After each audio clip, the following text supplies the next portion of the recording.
Welcome to the Social Engineer Podcast, the Doctor is In series. This is episode 237. I'm Chris Hadnaghi, CEO and founder of Social Engineer, the Innocent Lives Foundation, and the Institute for Social Engineering.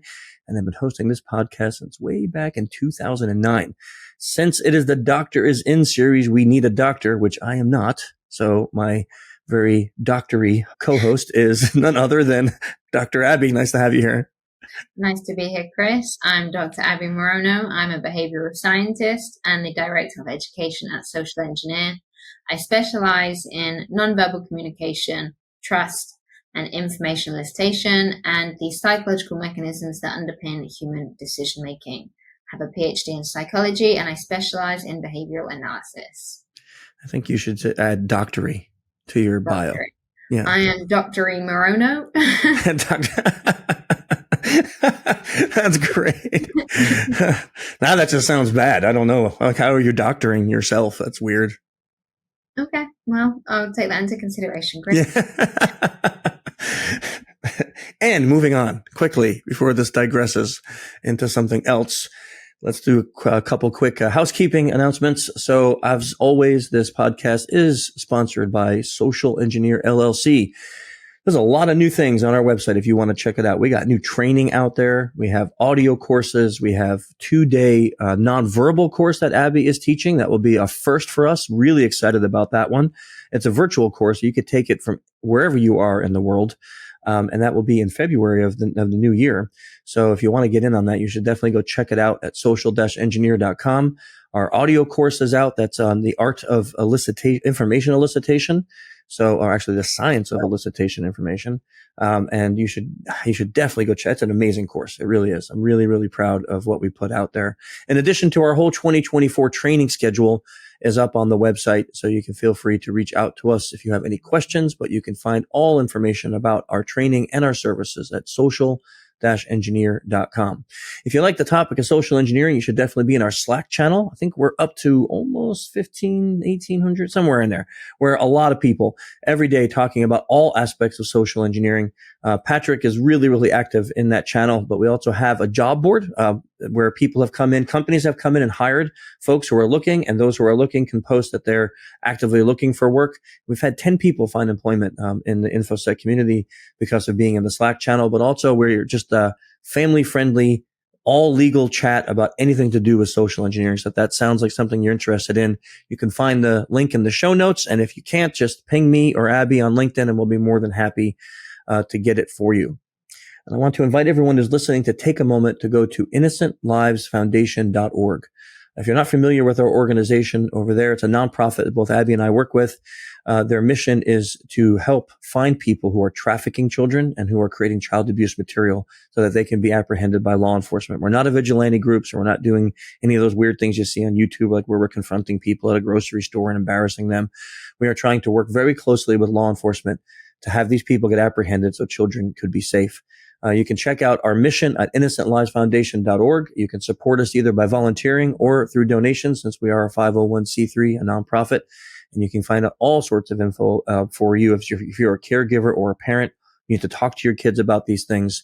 There's a really nice column that Abbie's writing now that can help you deal with things if you've ever been through these traumatic situations. So go check out innocentlivesfoundation.org. You can find a lot of information on there. If you're enjoying the music at the intro and exit of this podcast, it is none other than the band Clutch. Neil's the one who helped me start the nonprofit, the ILF, but also big supporters of the band ever since I was 17. Really love those guys, and their music is awesome. So you should definitely go check them out. pro-rock.com. Go see a show. I think they're constantly on tour. I don't know how the guy does it, but they're all on tour all the time. And you can find out their tour schedule and anything else about them. Last but not least, if you like the content that you're hearing on this podcast, then give us a thumbs up or a like. And also, we love the comments. You're adding nice comments to the YouTube page and some suggestions, which Abbie and I have taken. And a lot of those suggestions become part of our show, where we take that theme that you wanted to hear and we make it a theme for the podcast. Which brings us to this month. Dr. Abbie, what is the episode about today? Today, we're going to be talking about music and the senses. So when we feel a connection to music. I love this topic a lot. So, I mean, as a layperson, I would say I think music involves all of our senses. I feel like anytime I listen to music, there, especially, music that I love or that has a memory attached to it, I feel like there's a really deep connection to that. Is there science that talks about this? Yes, there is a lot of science, and it's a really curious phenomenon. Some people experience pleasurable chills and goosebumps in response to emotionally moving stimuli. And it's been studied so much, we call it frisson, in order to provide frisson.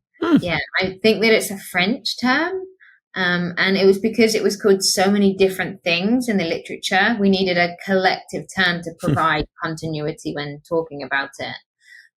But it's really interesting because researchers argued that no other known indicator of emotion combines such a strong, positive, subjective, and measurable psychological arousal response, all in one reaction, as the response we have when we listen to music that creates that feeling of, say, awe, or that, pleasurable feeling when you listen to really good music and it moves you.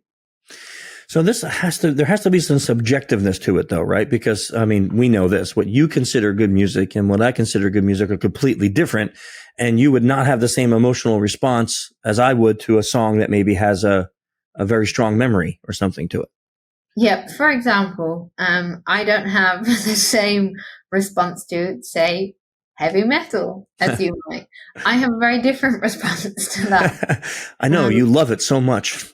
Yes, love it so much. So I don't have that same response. Yeah.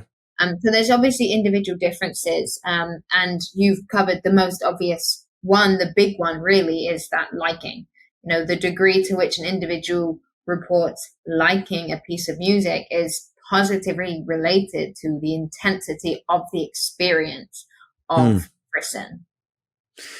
So what about things like, like you just said, some music is related to a memory, right? Yeah. But sometimes you hear something brand new that's maybe in the same genre of what you like, but then you have an emotional reaction to it. Yeah. So if it's not based on a memory, is it still considered this phenomenon that you're talking about, this scientific phenomenon?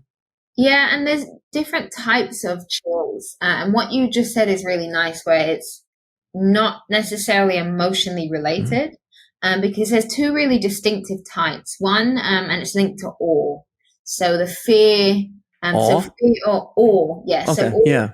fear or wonder. And this is the strongest one. And this is really when music breaks expectations. When it's so good, we have this expectation, and then it really exceeds that awe. It goes outside of the parameters of what we expect. Not necessarily it exceeds them, but it's different, and it gives us that sense of wonder, and that's related to these awe chills. Then we also have social chills, which is linked to being moved, empathy, emotion, and social bonding, and they have different psychological effects. So the chills experienced when we have awe are accompanied by changes in skin conductance, mostly with the hands, as well as a decreased skin temperature, whereas feelings of being emotionally moved aren't, which is why it's so curious, because we can understand the emotional aspect, obviously, why we have that sense of being moved, because we're emotionally moved. But that sense of awe and wonder, it really has such a strong physiological effect to such a higher degree. Yeah, I can understand. It's as you were talking about it, I was thinking I have a really good friend that listens to like show tunes, right? So it's like movie scores or show tunes. Yeah. And just the other day, she was reading something that was emotional for her, and she said, "I was listening to this one." Like she said, "Have you ever seen this movie?" I said, "No." And she said, "I was listening to this one song, a part of this movie during that, and it just added to it." So I went and I listened to it, and I couldn't get into it. I didn't get the awe. I didn't get any chills or anything, but I could understand what she was saying. I could understand, like, as I heard it and there was like crescendo, and I could understand, like, oh, for her, that must have been an emotional experience with that. Whereas, like, I would say, as you know, I like heavier music, but I also happen to really like Andrea Bocelli. And he's an opera singer, right? And this is opposite of everything that I love, right? About to say opera is such a great one. Yeah. Because it does break those expectations, because we have this idea of what the human voice can do. So when we listen to something like opera, it's so magnificent that you can't help but to be in awe. Now, some people hate it. But it exceeds the parameters of what we expect. And even though I don't like rock music and heavy metal, I can understand that feeling of the power of the human voice when it breaks that expectation of what we expect a human voice can do. Yeah. I think that's like with Andrea Bocelli, like he is so amazingly powerful. I've seen him live a few times, and it just always kind of strikes me with awe. But then I had this really crazy experience where our 25th anniversary, we were in Italy, and we had a whole bunch of friends with us, and they surprised us. They rented this Italian restaurant, mom and pop place, closed the whole place down just for us. And one of my really good friends, who I knew he can sing, but I didn't think he could do this, he sang an Andrea Bocelli song in the restaurant, and all the Italians came out of the kitchen and they were like throwing flowers at him and loving him and stuff. And now that song, it's impossible for me to hear without getting emotional. Right. So there was like a whole new experience with it, where I always liked him, and I've been listening to him for probably a decade and a half at least. But now that song comes on, it's attached to that whole scenario. And it's almost impossible for me to not get overly emotional listening to that song. Yeah. And we know that our memories are attached to our physiological experiences too. So when we remember an event, we tend to have the same physiological experience, or a similar one to when we experienced that event.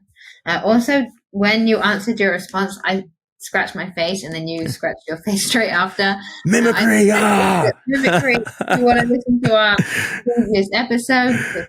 Oh man, I think we should start doing that more, pointing out things that we notice, and then going, but that episode is covered here, or that's covered in this episode. Shameless plug. Never shame. Yeah. Okay. So an interesting kind of reason for why we have this feeling, and especially why when we listen to things that were pleasurable, like that emotion, it was really nice, why we get this awe. And there's an understanding that it activates the reward system. So using PET scans, we can see that the reward system is activated during chills in response to music. So that pleasurable feeling, and when you remembered it, you had that feeling again. It's the reward system. So it really does feel neurologically and physiologically rewarding. So we see activity in things like the amygdala and ventromedial prefrontal cortex actually reduced. So those negative and critical thinking aspects are reduced, and we can really just feel, I guess, what's related to euphoria. They said it's the same kind of activation we see in the brain when people say they feel euphoric or they feel this sense of pleasure. It's the same activity that we see when people have those chills in response to music. But I do want to highlight that this isn't consistent across the literature. This finding has been shown in some studies, and other studies has failed to show this finding. So there's largely no complete answer, because there's obviously methodological differences in the ways they've done their studies, but there is a suggestion that it is likely to do with the reward system. And it's not always, so I'm assuming, and I'm asking this as a question, not stating it as fact. I have to imagine that it's not always reward and positive, because I know I've had music that has very negatively affected me with very negative emotions, and I still listen to it and like it, right? But it's not, I wouldn't say like those goosebump effects. Goosebumps are really related to that sense of awe. Like when we have the negative effects of music, we feel it. We feel the sadness, but we don't get that hair standing on end kind of sense. Right. Okay. Yeah. I would agree with that. Okay. So it's not that it's not that this effect, like, is the Friesen is that just about positive, or can that also be the negative side? So it's not the negative. Okay. This is really related to that goosebump effect that we get, where it's physiological and we can see it. Negative effects of music, when we listen to that sad music and we really feel it within, we feel it in our hearts, and we feel it in our bodies, that really negative sense, it doesn't have the same physiological response. It doesn't have the goosebump effect that we still don't fully understand. But that still, they just don't understand it yet, but that would still point to the deep emotional connection that music can have. Absolutely, yeah. Music has such like you said, a deep emotional connection because we resonate with it. So sometimes we have experiences that we feel are inexplicable. We have experienced them and we don't know how to express it for many reasons. Maybe we don't have a creative outlet, or we don't have the correct terminology. We just don't know how to get out that feeling. So sometimes when we listen to a piece of music or we look at a piece of art, and it expresses it for us, we feel this deep connection because it's like, this understood me better than I am. Yeah, okay, that's a great way. I think probably many people listening has had that experience. Yeah.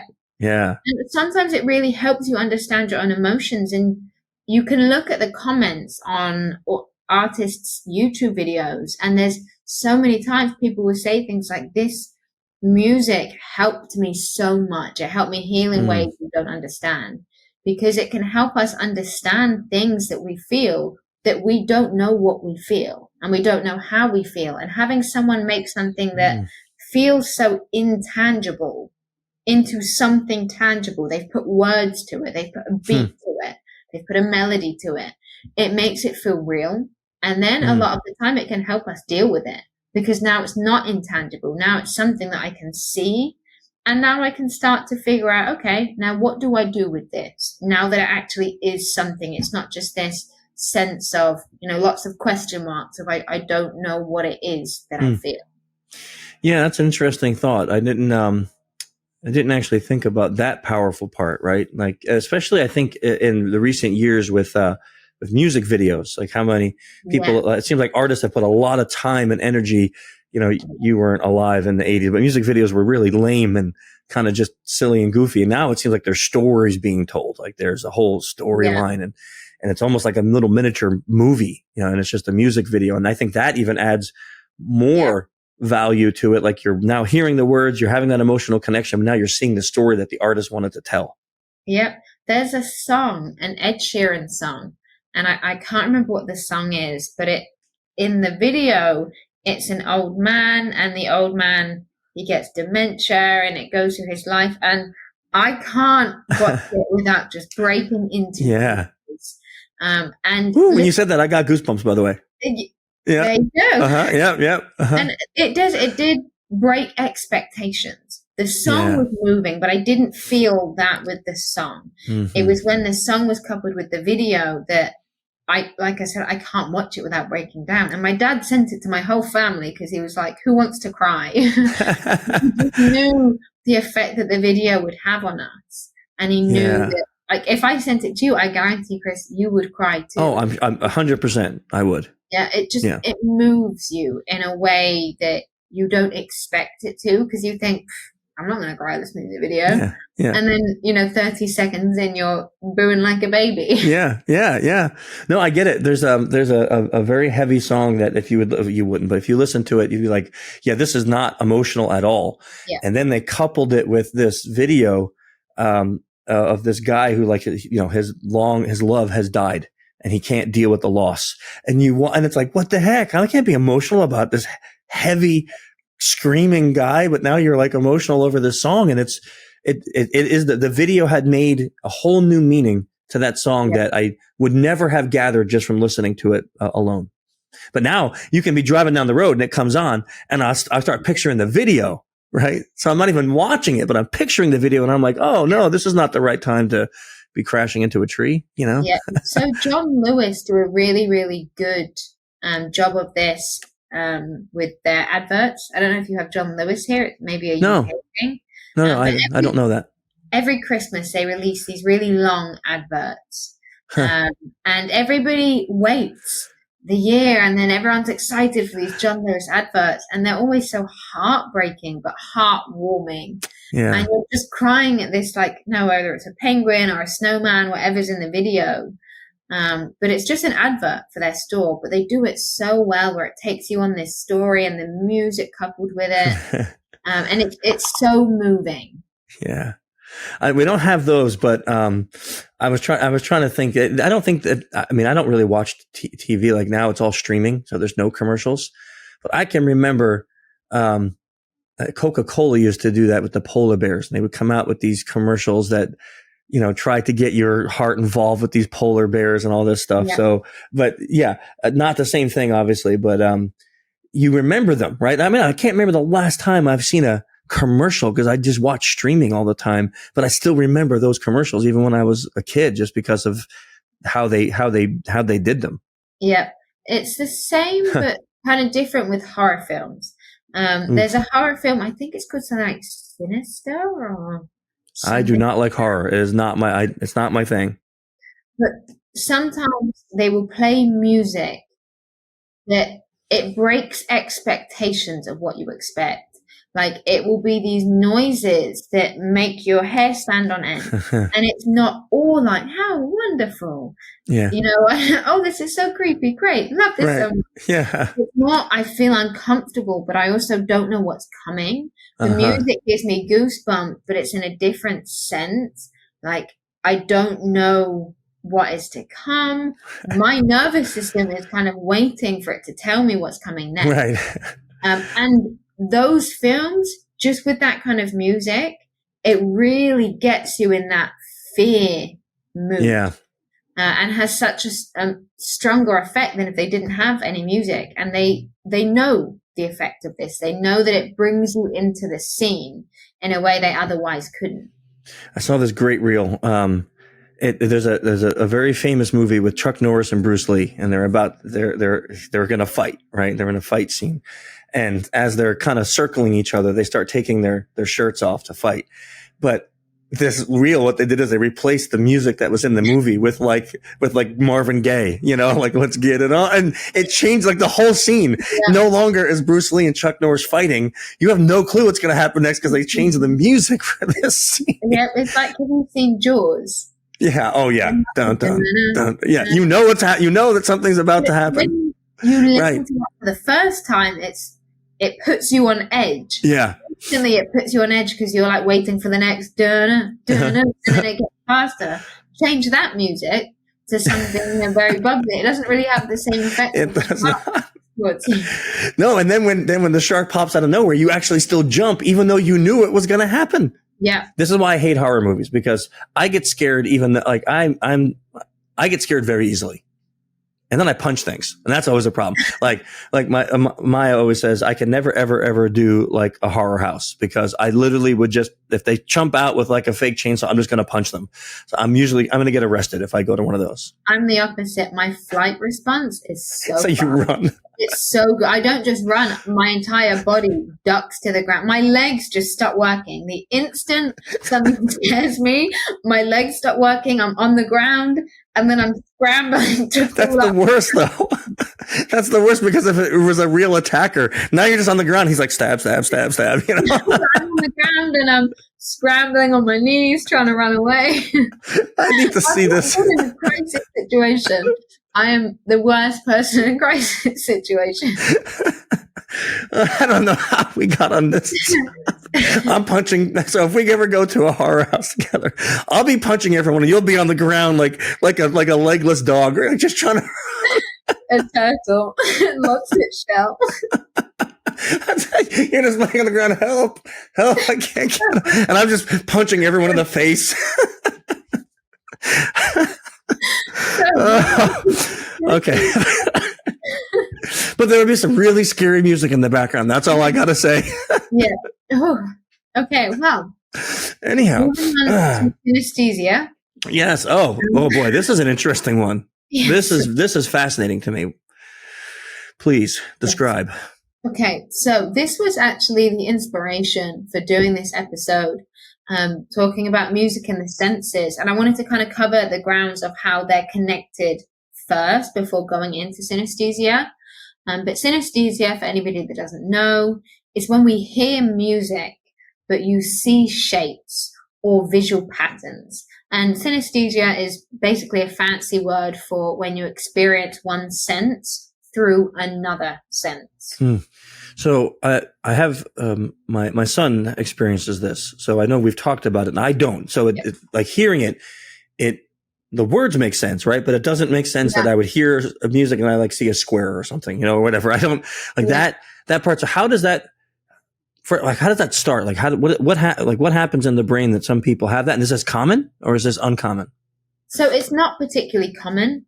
For example, when people do have it and they are, say, of celebrity status, it's usually quite well known. It's an interesting phenomena. Again, most people know that Kanye West has this, and they think that it's whether you believe he's a genius or whatever you believe. He claims that it's a lot to do with his genius, that he sees and feels music very differently. And it's an interesting one. Again, it's not one that we entirely understand. There are absolutely developmental factors. So it often emerges in childhood or adolescence, and it may be influenced by the developmental process of that shapes memory. For example, exposure to music and color associations during childhood is likely to contribute to the development of these synesthesic experiences. But there's also evidence of cross-activation of brain regions, and this one makes the most sense to me.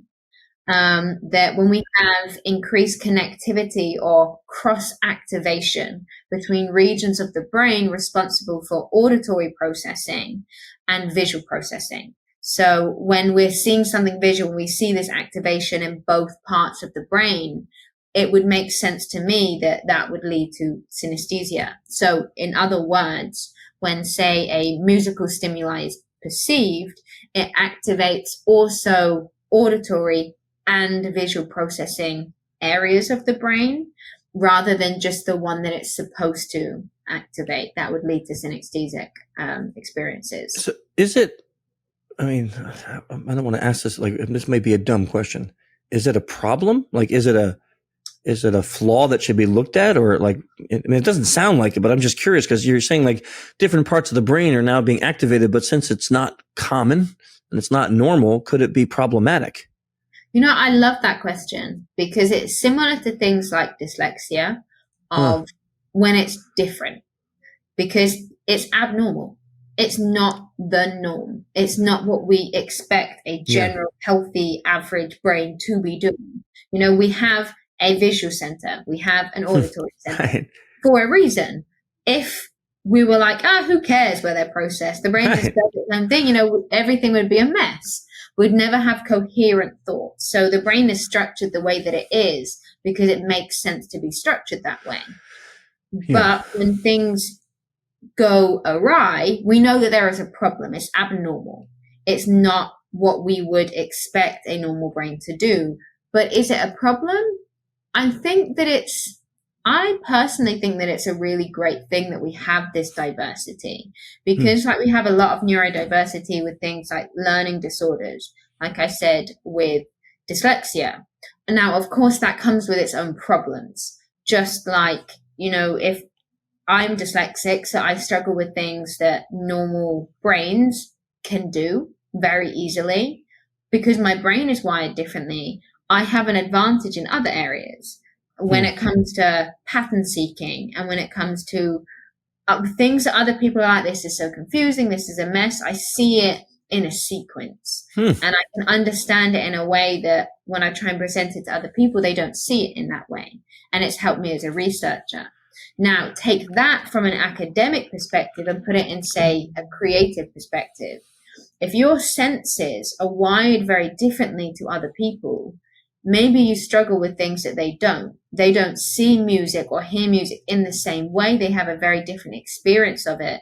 Would it be distracting to see music in shapes? Possibly. That might distract their experience of certain things, but I also think that it will help them see music, create music, listen to music, experience music in a way that is really unique. And I love neurodiversity because I think that having a team that have very different wirings and very different perspective on things offers so many great novel solutions to things that if everybody just thought the same, you wouldn't come up with.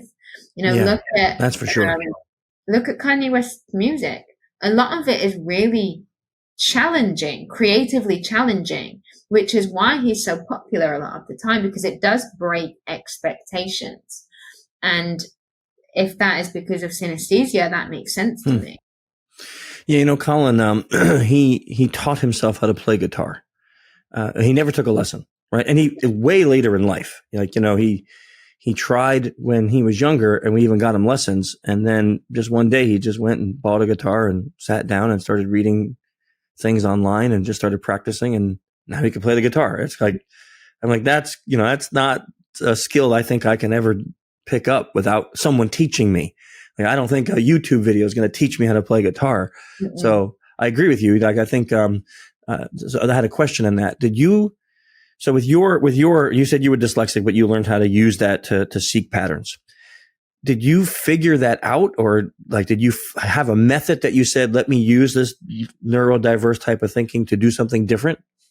So I grew up really struggling in academia, brought out of class to do really simple expressing of words that I'm sat outside going, at, while everybody is, indoors doing the actual spelling and reading and writing. And I really struggled with most things. I struggle with my spelling, struggle with holding my pen in the right way. That's a dyslexic trait too. Left and right, obtaining and storing general knowledge.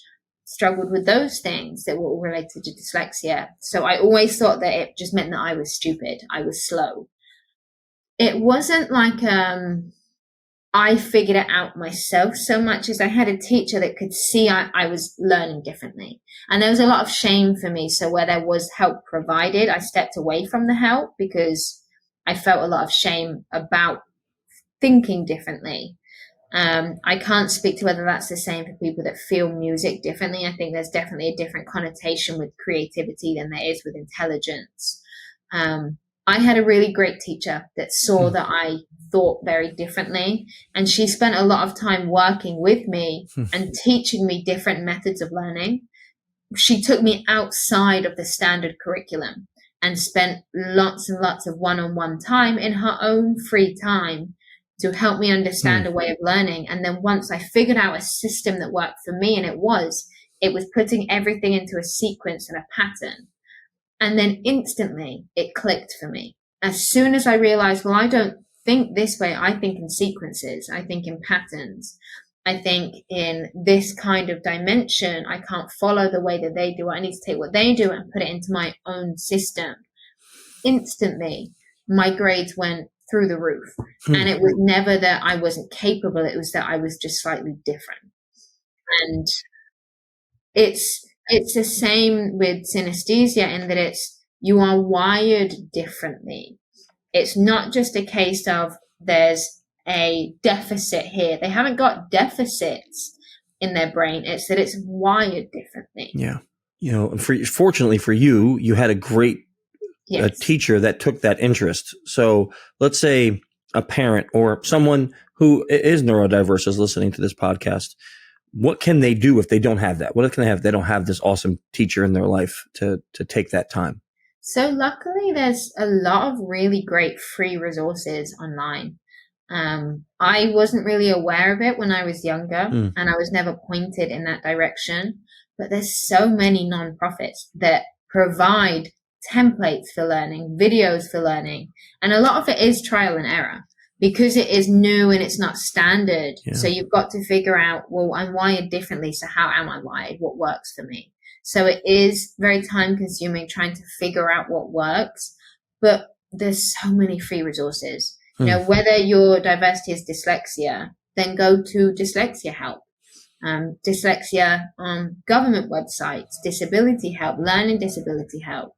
There's so many different types of non-profits and even government organizations that provide lots of support. Okay, so let's get back to music, because I just wanted to make sure we had that in there for anyone who's listening. One time I had, this is like a really horrible, I had to get a tooth extracted, and the Novocaine wasn't working. It was just, I had an abscess, and she said, like this, she goes, you need to go for, I was much, much younger. The lady said, you have to go for oral surgery. And I said, I can't afford it. So how bad will it be if you just, pull this tooth out without painkiller? And she said, well, I don't think that you would really want to experience this. And I'm like, well, I can't deal with the pain right now. And I can't afford oral surgery. So I said, let's just go with it. Now here's what I did. I got my headphones. I put my headphones in and I blasted my favorite music, which you can all guess is Clutch. And I blasted that. I know it's shocking. I know you guys were going to think of something else. You probably thought Bocelli or Kanye West or something, but I put, Clutch. And she yanked that tooth out. Now I'm not going to say it didn't hurt. It hurt. I mean, it hurt, but I really feel that without the music, I don't know if I would have just passed out, or if I don't know if I'd have been able to do it. Because, I don't know if you ever a tooth extracted, but first they got to break it from the jaw, and then they got to pull it out. And it was just, awful. So is that real, or is that fake, or is it my mind just tricked myself into thinking music was going to help? There is research suggesting that music can be a pain treatment, and it can provide a safe and non-invasive way to reduce pain. And the pain relieving effects has been termed music-induced analgesia, and both acute and chronic pain, so short-term and long-term pain.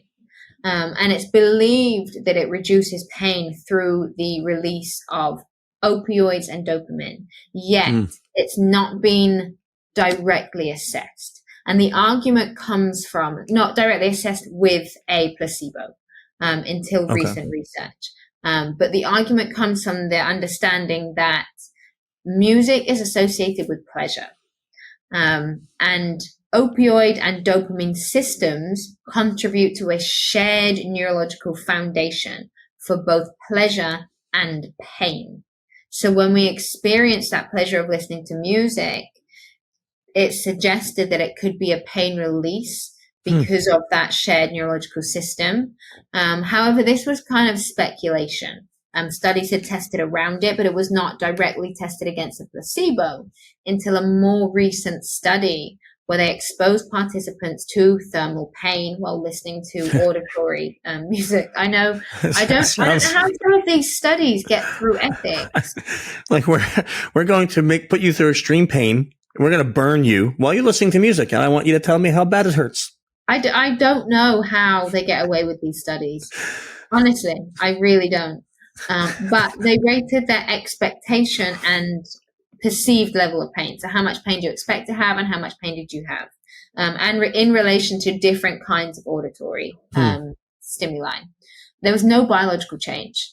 However, the expectations for pain release, if they believed that the music would give them pain relief, it led to perceived pain relief. So there's a possibility that it is a placebo, and it isn't mediated by this opioid or dopamine dependent mechanism.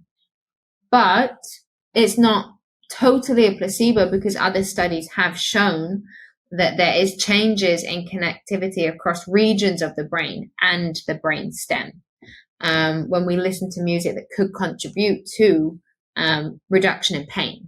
So there were studies looking at fMRI machines, and they scanned the brains of 20 healthy men and women, and they found that music alters connectivity across these regions. So insula, thalamus, hypothalamus, amygdala, and hippocampus. For anybody that's interested, it's not super important, but just if you want to know. Main thing is regions spanning across the brain and the brainstem. And these are impacted by pain sensitivity. And music affected the activity in these regions. So would that, and by affected, did it mean that that connectivity reduce pain being sent across the brain? For some people, there were individual differences. So it affected individual pain sensitivity. So it seems like it varies across participants. For some people, it's moderate. For some people, it's a little bit more. For some people, it's non-existent. So it seems that it's very person dependent, but there is an effect. We also know that music has a calming effect that extends throughout the body. It leads to reduced muscle tension and increased relaxation. That's why when we go to a spa, they don't put on heavy metal, because that wouldn't happen. I think that would be an amazing spa. I do not. Oh my gosh. Like if I can get like a massage to like, yeah, some super heavy music, that would just be amazing. No, Clutch is not heavy metal. So, well, heavy metal, I see it as heavy metal. But this is why that they don't play that kind of music in Yeah, spa. I get it. Yeah. It leads to, some music leads to reduced muscle tension and improved relaxation. And then we see this, like I said, the individual variation in pain sensitivity. So it could be complementary in pain management and pain therapy, but it's not a complete alternative. It should be considered complementary. I mean, that makes sense, right? Like, I had no science saying that, and I have no proof. Like, I'm not going to get another tooth extracted with no pain relief, with no music to determine if it's, which one was worse, right? So I'm not going to be the subject of that science experiment to determine if music actually helped me. And I'm okay if it was a placebo. And I'm okay with saying, Clutch helped me get a tooth extracted with no Novocaine. Yeah. That's a pretty cool story for Clutch, just got to say. Some people really hate the idea of certain things being a placebo because they think that it undermines their reality. And it makes them weak-minded, that they can be, affected by this thing that doesn't really exist. But I actually think it's the opposite. I think that it's a marvel that the brain and the body is so strong, and really that the mind is so powerful that it can trick our biology and it can trick our senses. I'm with you. I mean, if you can give me like some cheap pill and tell me that this is going to make me 10% smarter every month, and I actually get 10% smarter, I don't give a crap if it's fake. If it actually has the desired effect, right? I mean, I got a tooth extracted with no painkiller and I didn't die. I don't care if it's real or not. I'm good with that, right? I am good with that. Give me a smart pill. I'm good with that. And that leads us to our last point of the benefits of music. There are really great benefits of music. And we know this for young children. It's very well established that music plays a role in development, and it helps stimulate cognitive and social skills. So kids that listen to music have increased development of cognitive and social skills. But I really want to focus on a group that isn't always considered: senior citizens. The benefits of music for much more elderly individuals is really, really positive, and it's been shown that it has a positive effect on their quality of life in many aspects of their life. Did you hear about? And I think I'm naming the person right. Ellen Langer did a study where she wanted to see the effect on for elderly people, and took them and gave them clothes that they wore 20 years ago, built an apartment that was an apartment where they lived 20 years ago. It looked exact, played the music they listened to 20 years ago, and put them into that living condition. So it was like every sense. It was what you wore, what you saw, what you heard. And at least this one study, they were pointing out that it had a drastic effect on health ailments. Like they were sick. They were like maybe some of them experiencing dementia, and all of a sudden they're not. Like it actually helped cure things, which just sounds so crazy to me. But it was reminding them of a time, maybe for some it was 20, maybe it was 30 years, but it reminded their brains of a time, hey, you were healthy. You enjoyed this. Whereas they were all in these nursing homes and just waiting to die because they were listening to horrible things on the TV, all just wearing the same clothes every day with other sick people. But she did this thing where let's take a group of people and put them in this when they were healthy and happier. And their brain went, oh yeah, I'm healthy and happy. And it just started correcting itself. That's crazy to me. Yeah, well, we have to also remember that, our stress response system, our nervous system, our immune system are all entangled. They all connect and they all interact with each other and affect each other. So ridiculous. For those of you who are not watching this podcast, the reason for the laughter was out of the corner, Abbie's cat literally like did a backflip, not a flip even, just like kind of came upside down into the camera view and put his head on her arm. And then it said, paint me like one of your French girls. And that was it. Okay. Yeah. Yeah. So our nervous system, our stress response system, and our immune system are entwined with each other. They affect each other. And when we have the experience of music or the experience of a memory, it's physiological. It affects our senses, which affects our nervous system, which affects our immune system. So I don't know the exact science behind what happened there, but it makes sense to me that it would affect their well-being. It would affect their physical well-being, their mental health, emotional well-being. It makes sense. Yeah, it makes sense to me. And I read it. Like if someone had asked me, hey, do you think this will have a major effect? My hypothesis would have been, nah, I think it may make them happy. Like they may feel a little happier, but I wouldn't have thought about like curing ailments or giving them. I think one part of the study that a group of older guys actually found themselves like wanting to play touch football. These old guys who were like in wheelchairs and laying on couches waiting to die were now like, hey, let's go out into a field. Like they were healthy again. And it was just literally telling your brain, you're not sitting on this couch till you die, man. You're going to go here and be in this place where you were happy and healthy once before. And that involved everything, their clothes, their food, their apartment, their music, everything about it. I find that to be truly fascinating because, I've had this experience where I'm listening to something and it's very negative. And then like on a playlist, a song will come on that is of a very happy time. And it's almost like I would have to force myself to remain in the bad mood because it's like, my brain's going, no, you're not. Cause this song, you love this song. And it's like, it's such a crazy experience when it happens. It's almost, it's goosebump worthy. Yeah. Sometimes when we're sad, we listen to sad music because we want to dwell in the sadness. Yeah. And then a happy song comes on the playlist and it brings you out of the sadness and you're like, no, thank you. Yeah, right. You go back to dwelling and you skip past it. And then, you can take literally it can be as comical as you're crying. A happy song comes on, you stop your crying and you're like, skip back to another song so you can continue your crying. And it is that ridiculous. It is. It makes us feel seen. And as soon as like a really positive, happy song comes on, especially if we really love that song, our nervous system reacts to it.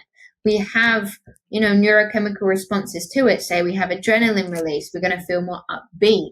That's probably a lot to do with as well why the older individuals were able to be so upbeat because there's adrenaline involved. Their body is pumped full of hormones. Yeah, that makes sense.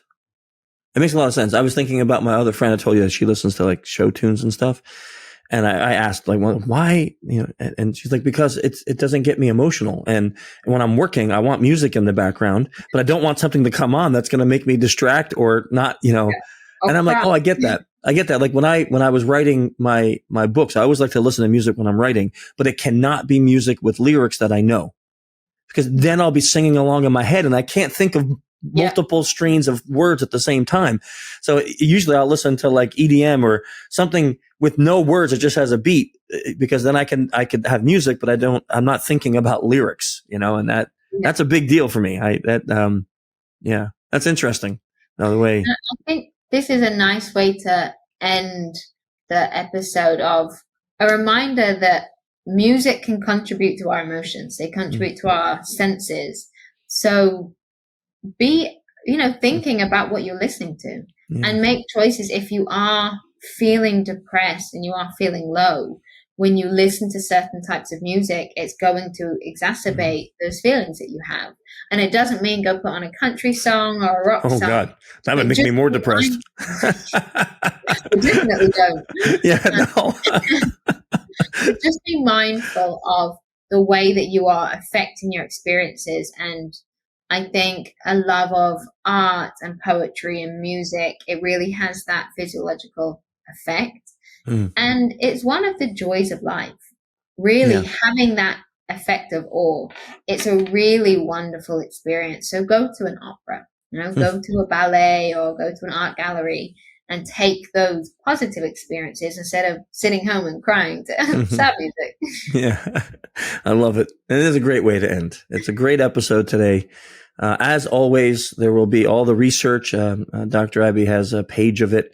So there'll be all the research connections there will be in the articles that were used in discussing this. And hopefully you enjoyed it. It's a little bit longer episode for us, but I think it's important. This was a really good one. And next month, I am really excited about this topic because it's something I've been begging Abbie to talk about for a while. But it's all about trauma bonding. So it'll be a really interesting episode. We jump all over the scale with this. It's kind of amazing how we are all over the place with our topics. Expectations. Yes, we do. Yes, we are definitely not setting whatever you expect is going to happen is going to be completely different, right? So thanks for joining us this month. Stay safe. And until next month, see you.